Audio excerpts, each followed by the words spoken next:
నమస్తే, welcome to Abhinav Bharat. చలికాలి తీవ్రత చాలా పెరిగిందని చెప్పుకోవచ్చు. ముఖ్యంగా మహబూబ్ నగర్ జిల్లాలో ఉన్నటువంటి సంక్షేమ హాస్టళ్ళు, అదేవిధంగా ఎస్సీ గిరిజన హాస్టల్లో కూడా మౌలిక వసతులు లేవని చెప్పేసి విద్యార్థులు అయితే లబోదిబోం అన్నటువంటి పరిస్థితి మహబూబ్ నగర్ జిల్లా కేంద్రంలో ఉంది.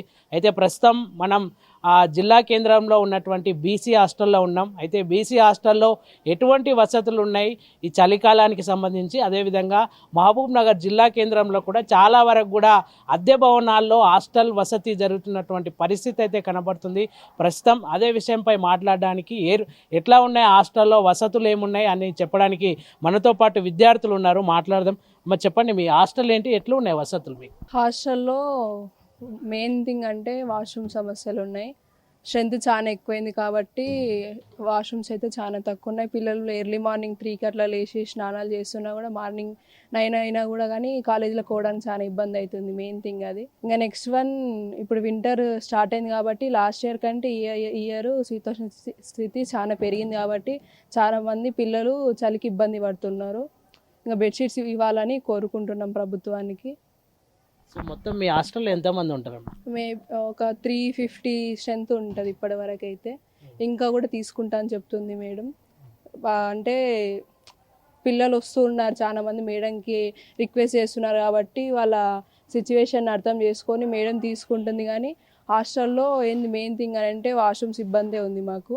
ఇంకా నైట్ పూట అప్పుడప్పుడు దోమలు కూడా కరుస్తూ ఉంటాయి. వాష్రూమ్స్ ఇబ్బంది చాలా ఎక్కువ ఉంది.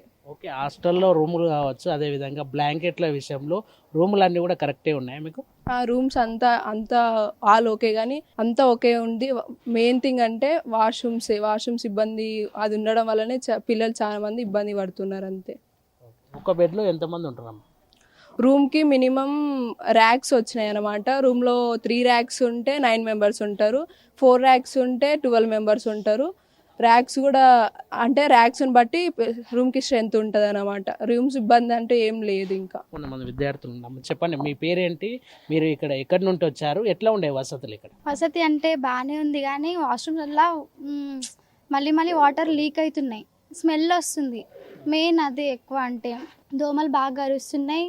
స్వెటర్స్ ఇస్తే బాగుంటుంది, బెడ్షీట్ ఇస్తే బాగుంటుంది. ఇంకా ఫుడ్ కూడా బాగానే ఉంది. చాలా మంది ఇక్కడికి వస్తున్నారు, సీట్స్ కావాలి అని. వాళ్ళు కూడా ఇంకా మేడం ఇస్తా అంటుంది కానీ ఇక్కడ సరిపోవట్లేదు సరిగ్గా. రూమ్స్ కూడా అన్నీ బాగానే ఉన్నాయి. ఇప్పుడు స్ట్రెంత్ ఎంత ఉండాలి, ఇప్పుడు ఎంత ఉన్నారు ఇక్కడ? 350 ఉన్నారంట. ఇంకా మేడంకి చాలా మంది రిక్వెస్ట్ చేస్తున్నారు, ఒక 500 దాకా అట్లా ఉంటే బాగుంటుంది.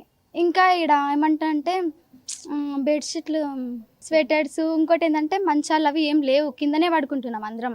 ఇంకా ఆల్అవుట్ అవన్నీ ఉంటాయి, దోమలు అవి ఏం కరవని, హెల్త్ ఇష్యూస్ ఏం రావని అనుకుంటున్నాం అంతే. కొంచెం హాస్టల్స్ అన్నీ బాగా చేపిస్తుంటే ఇంకా బాగుంటుందని అంతే. ఫుడ్ కాడ అంతా ఏం లేదు, కానీ బెడ్షీట్లు కానీ ఇట్లా స్మెల్స్ వస్తున్నాయి వాష్రూమ్లలో కానీ, దాంట్లోనే ఎక్కువ ఇబ్బంది ఉంది అంతే, ఏం లేదు. మీరు ఎక్కడి నుంచి వచ్చారమ్మా? మీ పేరేంటి, ఎక్కడి నుంచి వచ్చారు? బి రాఘవి. ఓకే, ఎక్కడి నుంచి వచ్చారు? ఆత్మకూరు. ఎట్లా ఉంది హాస్టల్? హాస్టల్ మొత్తం బాగుంది, ఫుడ్ కూడా ఓకే. వాష్రూమ్స్ ఒక్కటి ఇబ్బంది ఉన్నాయి, వాటర్ లీక్ అవ్వడం, స్మెల్ రావడం. మొత్తం హాస్టల్ అయితే okay.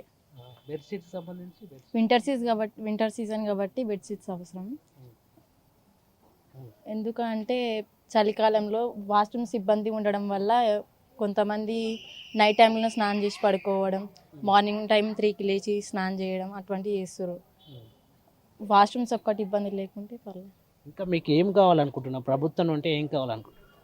Bedsheets, sweaters, all out, దోమలు కడుస్తున్నాయి. మొత్తానికి ఓవరాల్గా అయితే ఏదైతే మహబూబ్ నగర్ జిల్లా కేంద్రంలో ఉన్నటువంటి 3800 పైచీలకు విద్యార్థులు అయితే చలికాలానికి సంబంధించి స్వెటర్లకు కావచ్చు, అదేవిధంగా బ్లాంకెట్కి సంబంధించిన విషయాలు చలికాలంలో ఇప్పటికే దాదాపు 2 నెలలు గడుస్తున్నా కూడా ప్రభుత్వం ఇవ్వలేకపోయింది. ఖచ్చితంగా ప్రభుత్వం ఇప్పటికైనా ఒక పారి పునరాలోచించి ఈ విషయం పైన చర్య తీసుకోవాలని చెప్పి విద్యార్థి సంఘాలు కావచ్చు, అదేవిధంగా విద్యార్థులు కూడా ఆవేదన వ్యక్తం చేసినటువంటి పరిస్థితి కనబడుతుంది. ఇది ఇక్కడ తాజా పరిస్థితి. కెమెరా పర్సన్ గణేష్తో చందు, అభినవ్ భారత్, మహబూబ్ నగర్.